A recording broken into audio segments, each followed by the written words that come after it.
ये कहानी एक वैज्ञानिक रमन की है जो अपने जीवन की सबसे बड़ी खोज करने वाला है। लेकिन हर मिनट उसके सामने नई चुनौतियां और रहस्य आते रहते हैं।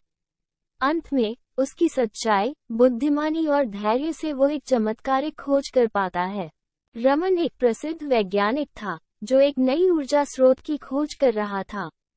एक रात उसकी लैब में अचानक बिजली चली गई। अंधेरे में उसे एक रहस्यमयी चमक दिखाई दी।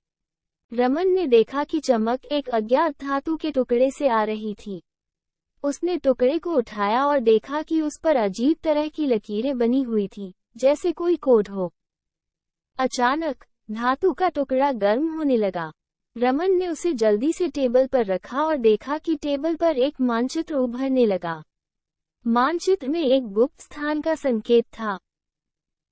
रमन ने तुरंत अपनी टीम को बुलाया और मानचित्र के संकेतों का अध्ययन करना शुरू किया। वे एक प्राचीन मंदिर की ओर इशारा कर रहे थे, जो अब एक जंगल में खो गया था।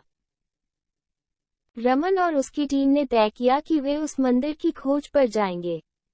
जंगल में प्रवेश करते ही उन्हें अजीब आवाजें सुनाई देने लगी, जैसे कोई उनका पीछा कर रहा हो। अचानक टीम को एक विशाल झरना मिला जिसके पीछे एक गुप्त गुफा थी। रमन ने देखा कि गुफा के अंदर एक दरवाजा था, जिस पर वही लकीरें बनी थीं जो धातु के टुकड़े पर थीं। रमन ने धातु के टुकड़े को दरवाजे पर रखा और दरवाजा धीरे धीरे खुलने लगा। अंदर एक प्राचीन मशीनरी थी, जो सदियों से बंद पड़ी थी। रमन ने मशीनरी को चालू करने की कोशिश की, लेकिन उसे समझ नहीं आ रहा था कि इसे कैसे सक्रिय किया जाए। तभी उसे धातु के टुकड़े पर लिखी लकीरों का रहस्य समझ में आया। रमन ने सही कोड डाला और मशीनरी चालू हो गई। अचानक एक तेज रोशनी फैल गई और एक शक्तिशाली ऊर्जा स्रोत प्रकट हुआ, जो अनंत ऊर्जा प्रदान कर सकता था।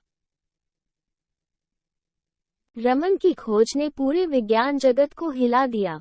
उसकी ईमानदारी, धैर्य और बुद्धिमानी ने उसे इस चमत्कारी खोज तक पहुंचाया। रमन अब दुनिया को एक नई ऊर्जा स्रोत देने के लिए तैयार था।